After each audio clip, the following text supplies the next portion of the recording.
আসসালামু আলাইকুম ওয়া রাহমাতুল্লাহ।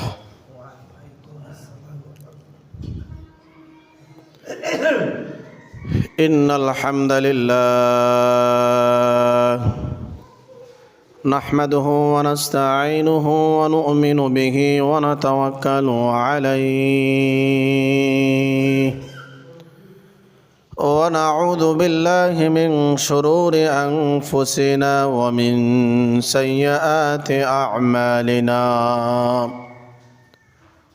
من يهد الله فلا مضل له ومن يضلل فلا هادي له ونشهد أن لا إله إلا الله وحده لا شريك له ونشهد أن سيدنا وحبيبنا ومولانا محمدًا عبده ورسوله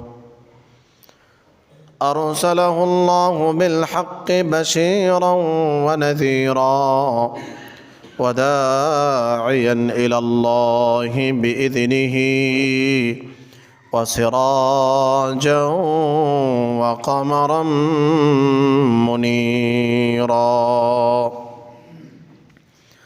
فقد قال الله تعالى في كلامه المجيد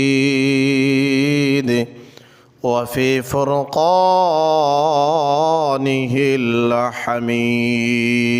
الحميد.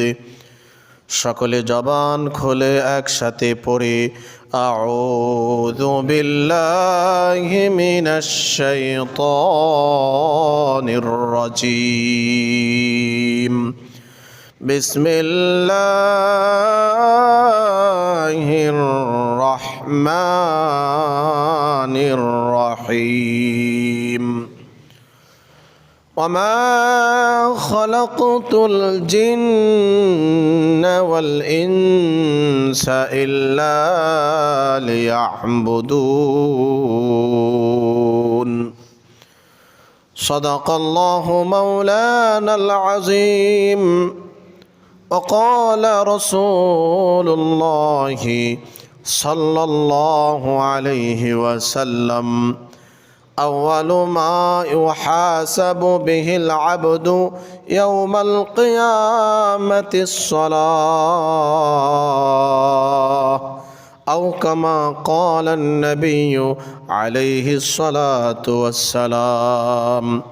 وقال الله تعالى إن الله وملائكته يصلون على النبي يا أيها الذين آمنوا صلوا عليه وسلموا تسليما.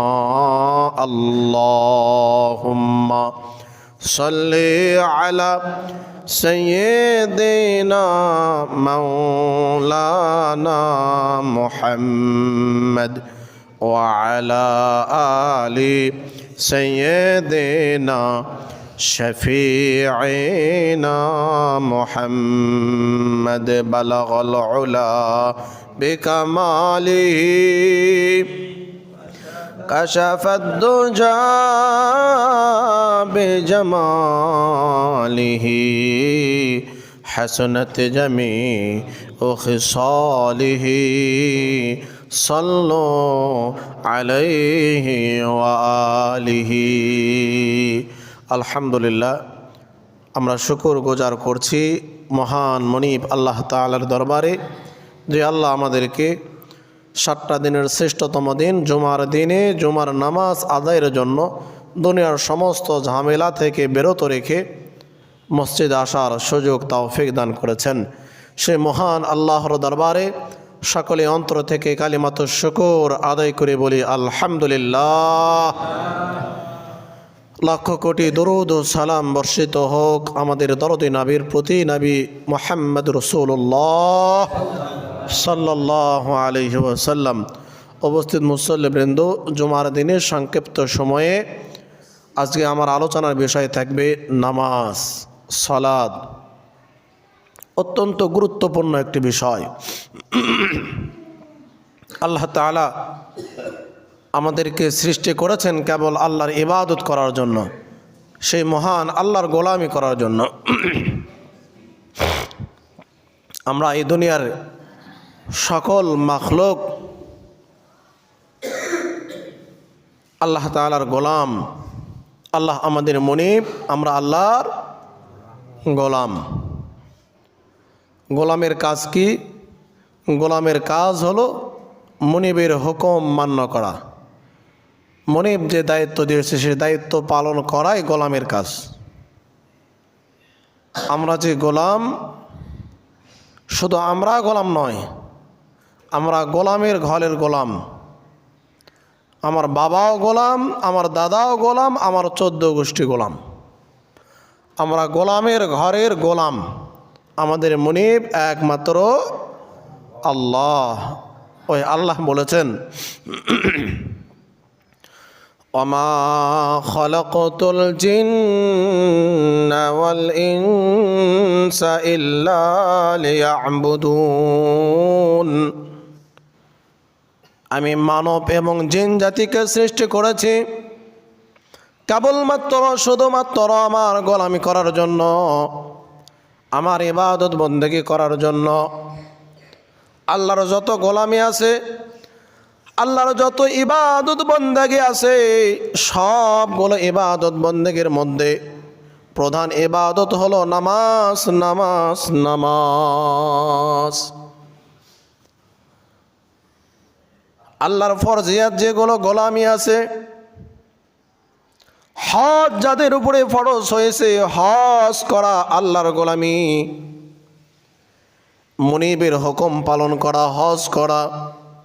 যাদের অর্থ সম্পদ আছে, অর্থ সম্পদ থেকে সঠিক নিয়মে আল্লাহ রাস্তায় ব্যয় করা, সাদকা করা, যাকাত দেওয়া আল্লাহ তাআলার বিধান।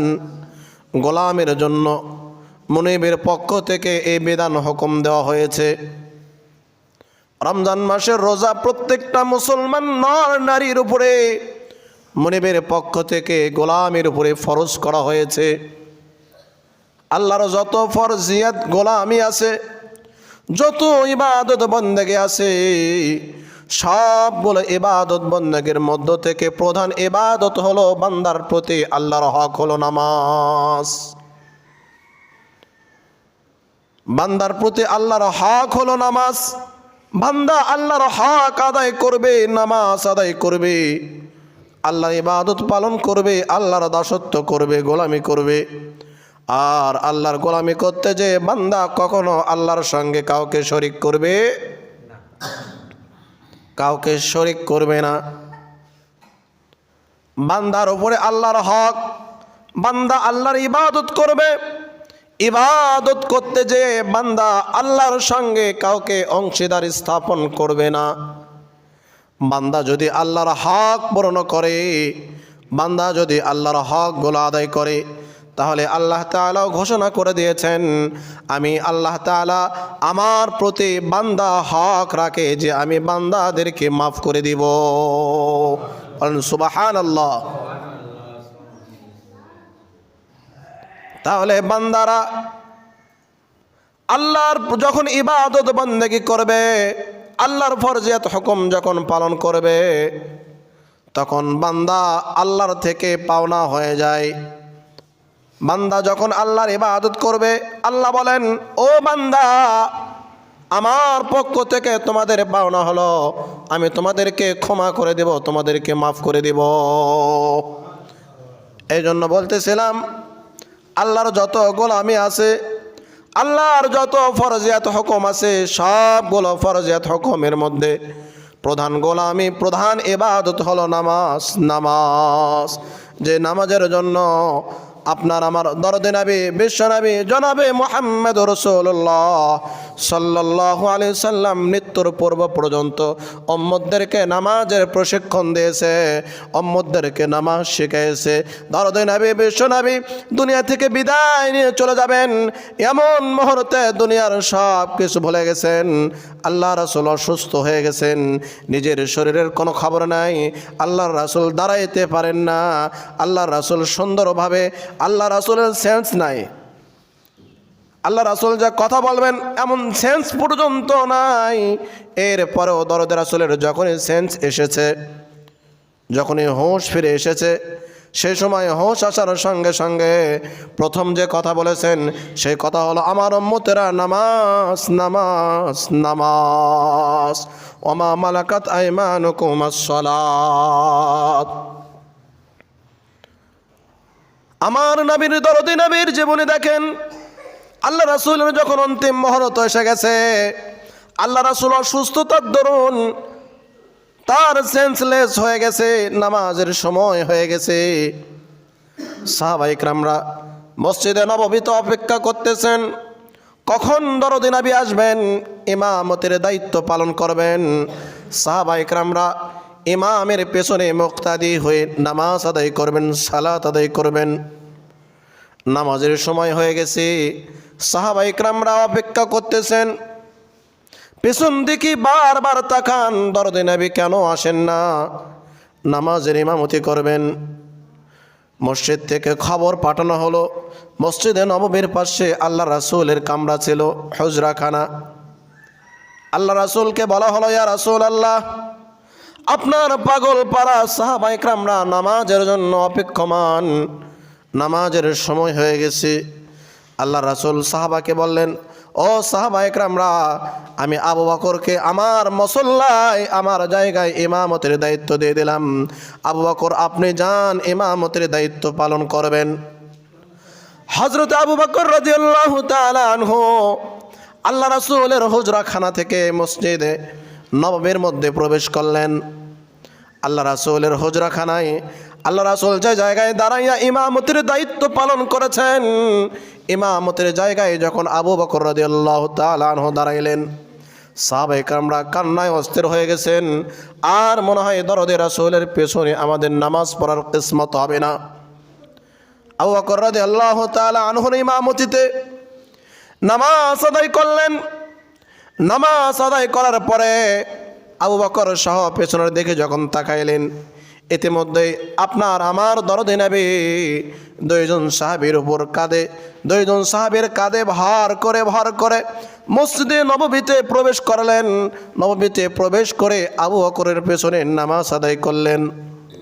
নামাজ আদায় করার পরে সাহাবায়ে কেরামরা কান্নায় অস্থির হয়ে গেছে। আল্লাহ রাসূল সকল সাহাবায়ে কেরামদেরকে সান্ত্বনা দিলেন, ও সাহাবায়ে কেরামরা, আমিও তোমাদের মতো মানুষ। তোমরা জানো এই বিশ্ব জগতে যতগুলো মানুষ আল্লাহ তাআলা প্রেরণ করেছেন, আল্লাহ পাকের সিস্টেম, আল্লাহ সকল মানুষকে মৃত্যু দিয়েছেন। সুতরাং আমিও তোমাদের মতো মানুষ, আমিও তোমাদের মাঝে কিয়ামত পর্যন্ত থাকবো না, আমাকেও মৃত্যুবরণ করতে হবে। শুধু যে আমি মৃত্যুবরণ করব এমনটি নয়, বরং দরদে রাসূল স্মরণ করে দিলেন সেই আল্লাহ তাআলার কথা, যে আল্লাহ তাআলা বলেছেন, ওমা খালাকতুল জিন্না ওয়াল ইনসা ইল্লা লিয়াবুদুন। আল্লাহ রাসূল বললেন, ও আমার পাগল পাড়া উম্মতেরা শোনো, দুনিয়ার মধ্যে যত মাখলুক আল্লাহ তাআলা প্রেরণ করেছেন, বিশেষ করে মানব এবং জিন জাতি, এই মানব এবং জিন জাতিকে কেবলমাত্র শুধুমাত্র আল্লাহর গোলামি, আল্লাহর দাসত্ব করার জন্য প্রেরণ করেছেন। বলেন সুবহানাল্লাহ। আল্লাহ রাসূল বললেন, ও আমার সাহাবায়ে কেরামরা শোনো, আল্লাহ তাআলা কালামে হাকিমের মধ্যে ঘোষণা করেছেন, কুল্লু নাফসিন যায়িকাতুল মাউত। ও সাহাবায়ে কেরামরা শোনো, এই দুনিয়ার মধ্যে আল্লাহর যতগুলো মাখলুক আছে, সবগুলো মাখলুককে দুনিয়া থেকে বিদায় নিতে হবে। সুতরাং আমিও আল্লাহ তাআলার মাখলুক, আল্লাহ আমাদের মনে, আর আমরা সকলে আল্লাহর গোলাম। আমরা কার গোলাম? সুতরাং সাহাবায়ে কেরামরা শোনো, তোমরা ধৈর্য ধারণ করো, তোমরা সবর করো। আমাকে তোমাদের মাঝখান থেকে বিদায় নিতে হবে। তবে শোনো, তোমাদের কাছে তোমাদের জন্য আল্লাহর হুকুম, আমি নামাজ রেখে গেলাম। ও সাহাবায়ে কেরামরা, আমি ওয়াদা দিলাম যে সাহাবী, যে পাগল পারা উম্মত আমার নামাজ নিয়ে দুনিয়া থেকে বিদায় নিতে পারবে, আমার নামাজ সঙ্গে নিয়ে কবরে আসতে পারবে, ওই আমার পাগল পারা উম্মতের জন্য আমি নবীজি ঘোষণা করে দিলাম, নামাজ নিয়ে কবরে আসার সঙ্গে সঙ্গে আমি নবীজির সঙ্গে আমার উম্মতের দিদার হয়ে যাবে। বলেন সুবহানাল্লাহ। বিশ্বনবীর জন্য বলেছেন, আউয়ালু মা ইউহাসাবু বিহিল আবদু ইয়াউমাল কিয়ামাতিস সালাহ। কিয়ামতের ময়দান যখন কায়েম হয়ে যাবে, মহান আল্লাহ রাব্বুল আলামিন যখন বিচার কার্যালয়ে হাকিম হয়ে বসে যাবেন, বান্দাদের কাছ থেকে হিসাব চাইবেন, ওই সময় সর্বপ্রথম বান্দাদের কাছ থেকে যে হিসাব নেওয়া হবে, এটা দুনিয়ার আর কোনো হিসাব নয়, এটা দুনিয়ার আর কোনো হিসাব কষবেন না। প্রথম যে হিসাব চাইবেন সেই হিসাব হলো নামাজ। দরদের রাসূল বলেন, আউয়ালু মা ইউহাসাবু বিহিল আবদু ইয়াউমাল কিয়ামাতিস সালাহ। কিয়ামতের ময়দানে আল্লাহ তাআলা সর্বপ্রথম তোমাদের কাছ থেকে নামাজের হিসাব নেবেন। যে ব্যক্তি নামাজের হিসাব আল্লাহর কাছে দিতে পারবে, ওই বান্দাকে আর কিছু জিজ্ঞাসা করা হবে না। ওই বান্দার জন্য মাল হিসাবুল ইয়াসির, সবগুলো হিসাব সহজ করে দেওয়া হবে, নামাজের হিসাব আল্লাহর দরবারে পেশ করার সঙ্গে সঙ্গে আল্লাহ সবগুলো হিসাব সহজ করে দিয়ে বান্দার জন্য জান্নাতের রাস্তা সহজ করে দিবে। বলেন সুবহানাল্লাহ। এই জন্য আমার নবী প্রত্যেক নামাজের পরে আল্লাহর কাছে চাইতেন, আল্লাহুম্মা হাসিবনি হিসাবান ইয়াসিরা। নামাজের পরে আল্লাহর কাছে চাইতেন। কার কাছে চাইতেন? আমরা চাবো কার কাছে চাবো? আজকে তো আমরা আল্লাহর কাছে চাওয়া ভুলে গেছি। অথচ নামাজের শিক্ষা এমন শিক্ষা, আপনার আমার দরদে নবী শিক্ষা দিয়েছেন, বান্দা যখন কোনো বিপদে পড়ার সঙ্গে সঙ্গে সর্বপ্রথম মসজিদে হাজিরা দিবে। মসজিদে হাজির হইয়া দাঁড়াইয়া 2 রাকাত সালাতুল হাজত নামাজ আদায় করবে। 2 রাকাত নামাজ আদায় করে আল্লাহর দরবারে চাইবে। আল্লাহর দরবারে চাওয়ার সঙ্গে সঙ্গে আল্লাহ বান্দার সমস্ত প্রয়োজনগুলো মিটাই দেবে। কার কাছে চাইতে হবে? আমার নবী শিক্ষা দিয়েছেন, চাইতে হবে আল্লাহর কাছে। নবীজির যখন যা কিছু প্রয়োজন হয়েছে আল্লাহর কাছে চেয়েছেন। সাহাবায়ে কেরামদের যখন যা কিছু প্রয়োজন হয়েছে আল্লাহর কাছে চেয়েছেন। কোনো বিপদের মধ্যে পড়েছেন তো আল্লাহর কাছে চেয়েছেন। সাহায্য চাওয়ার দরকার হয়েছে তো আল্লাহর কাছে চেয়েছেন। সাহায্য চাইতে হবে কিভাবে, আল্লাহর কাছে কিভাবে চাবো, কেমন মাধ্যমে চাবো, এই বিষয়েও আল্লাহ তাআলা আমাদেরকে শিক্ষা দিয়েছেন। বলেন সুবহানাল্লাহ। কালামে হাকিমের মধ্যে মহান আল্লাহ তাআলা এই কথা বলেছেন, তোমাদের চাওয়ার জন্য 2টা সিস্টেমে 2টা মাধ্যমে তোমরা চাইবা। কয়টা মাধ্যমে? 2টা মাধ্যমে। জবান খুলে বলেন, কয়টা মাধ্যমে চাইতে হবে? 2টা মাধ্যমে চাইতে হবে। 2টা মাধ্যম কি? 1 নাম্বার মাধ্যম হলো, বান্দা যখন যা কিছু প্রয়োজন হবে তোমরা নামাজের মুসল্লায় দাঁড়ায় যাবে, নামাজ আদায় করবে, নামাজের মাধ্যমে আল্লাহর কাছে যাবে। 2 নম্বর শিক্ষা দিয়েছেন, তোমাদের যখন যা কিছু প্রয়োজন হবে তোমরা ধৈর্য ধারণ করবে, সবর করবে, সবরের মাধ্যমে আল্লাহর কাছে চাবে।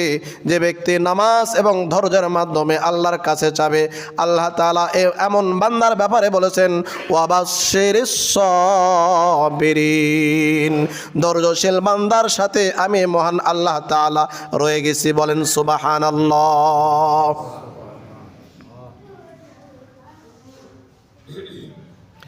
কালামে হাকিমের মধ্যে এসেছে, ফাযকুরুনি আযকুরকুম ওয়াশকুরুলি ওয়ালা তাকফুরুন ইয়া আইয়ুহাল্লাযীনা আমানু, হে ঈমানদার বান্দা বান্দিরা, ইস্তাঈনু বিস-সাবরি ওয়াস-সালাহ। আল্লাহ কত সুন্দর করে বলে দিলেন, হে ঈমানদার বান্দা বান্দিরা, তোমাদের যখন সাহায্য চাওয়ার প্রয়োজন হবে, আমানুস্তাঈনু, তখন তোমরা চাইবে। কিভাবে চাইবে? আমানুস্তাঈনু বিস-সাবরি, ধৈর্য ধারণ করার মাধ্যমে তোমরা আমার কাছ থেকে চাবে। ওয়াস-সাবরি ওয়াস-সালাহ, ধৈর্য এবং নামাজের মাধ্যমে আমার কাছে চাবে।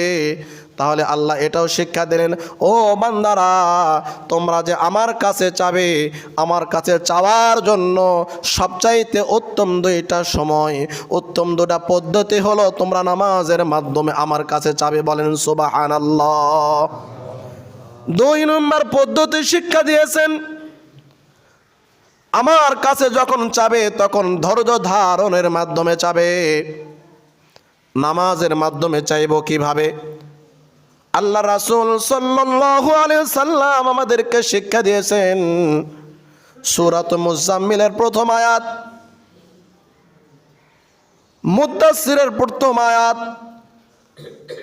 ইয়া আইয়ুহাল মুজাম্মিল কুমিল লাইলা ইল্লা কলিলা। আল্লাহ রাসূল রাতের বেলায় নফল নামাজের মধ্যে দাঁড়ায় গেছেন। আয়াতের প্রথমে বলা হয়েছে, রাতের বেলায় আল্লাহ তাআলা, আল্লাহ রাসূল যখন আরামের নিদ্রার মধ্যে রয়েছেন, এমন সময় আল্লাহ তাআলা ওহী নাজিল করে বলেছেন, হে আমার দরদি পয়গম্বর, আপনি রাতের বেলায় ঘুমের মধ্যে শুধু কাটাইবেন এমনটি নয়, বরং হে চাদর মুড়িওয়ালা, চাদর উড়ে চাদর উপর গায়ের উপরে দিয়ে আল্লাহ রাসূল ঘুমিয়ে গেছেন, ওহী নাজিল হয়ে গেছে, চাদর মুড়িওয়ালা উঠে দাঁড়াও, নামাজে দাঁড়াও, নামাজের মাধ্যমে আমার কাছে চাও। সাহাবা ইকরামদের জীবনী পড়লে আমরা পাবো, সাহাবা ইকরামরা নামাজের মাধ্যমে আল্লাহর কাছে কিভাবে চেয়েছেন। যুদ্ধের ময়দানে সাহাবীর গায়ে তীর নিক্ষিপ্ত হয়েছে, তীরের আঘাতে জর্জরিত হয়ে গেছে। তীরটা যখন বের করবে সাহাবা ইকরাম সহ্য করতে পারবে না। আল্লাহ রাসূল বললেন, ও সাহাবে, তুমি নামাজে দাঁড়ায় যাও।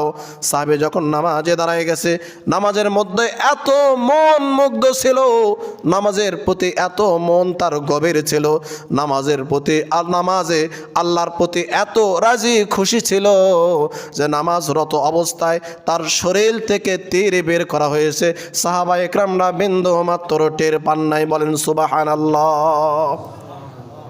নামাজের মধ্যে কেমন তাদের মনোভাব ছিল। আর আজকে আমাদের নামাজ কোথায়? ফজরের নামাজ ঘুমের মধ্যে কেটে যায়, জোহরের নামাজ বিভিন্ন কাজের ব্যস্ততায় আমাদের ছেড়ে যায়, আসরের নামাজ অবহেলায় কেটে যায়, মাগরিবও কেটে যায়, এশার নামাজও কেটে যায়।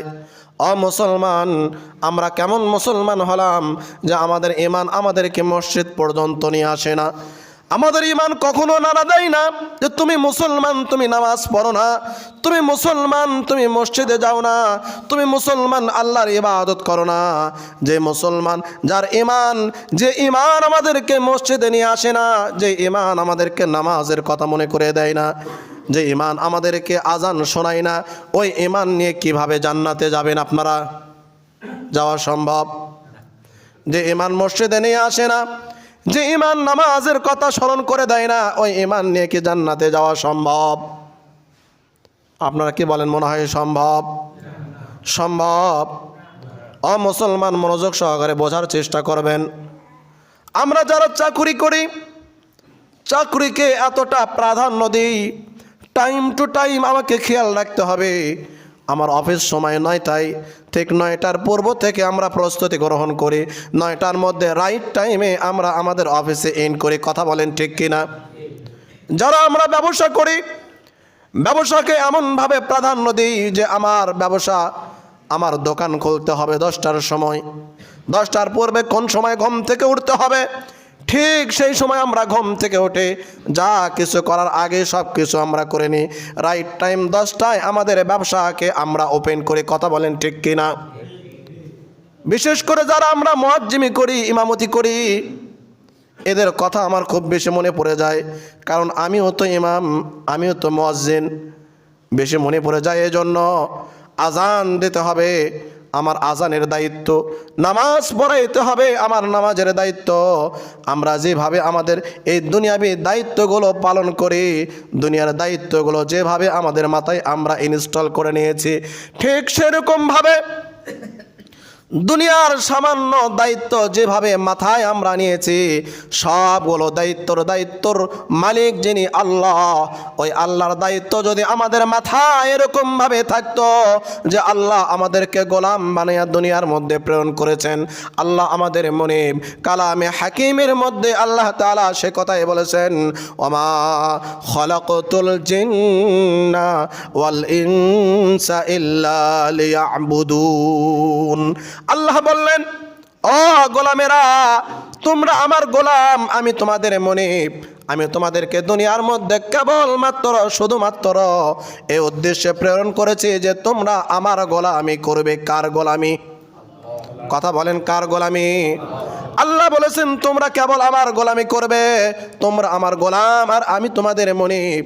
আল্লাহ যে আমাদের মুনিব, আল্লাহ যে আমাদের রব, ওই রবের দায়িত্ব যদি আমাদের মাথায় সেভাবে নিতাম, ওই রবের দায়িত্ব যদি আমাদের অন্তরে সেভাবে বসে যেত, তাহলে ফজরের সময় আজান হইলে আর আমাদেরকে ঘুম বিছানায়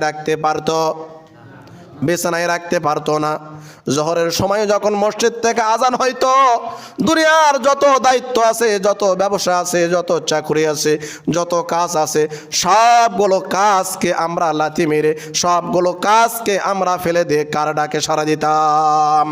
বুঝতে হবে আল্লাহর দায়িত্ব, আল্লাহ যে আমাদের রব, আল্লাহ যে আমাদের মুনিব, আল্লাহ যে আমাদের মালিক, আল্লাহ যে দায়িত্ব আমাদের প্রতি প্রেরণ করেছেন, দায়িত্ব দিয়েছেন, বোঝা যায়, পরিষ্কার হয়ে যায় আল্লাহর দায়িত্ব আমরা দায়িত্ব বলে এখনো মেনে নেই, দায়িত্ব হিসেবে নিব, এটা এখনো পরিপূর্ণভাবে নিতে পারি। মুসলমান, কথা শেষ করে দিব। জুমার দিন লম্বা আলোচনা করা সম্ভব হয় না। আমাদেরকে মনে রাখতে হবে, দুনিয়ার যত দায়িত্ব আমরা পালন করি না কেন, এ দুনিয়া ক্ষণস্থায়ী, দুনিয়ার দায়িত্বগুলোও ক্ষণস্থায়ী।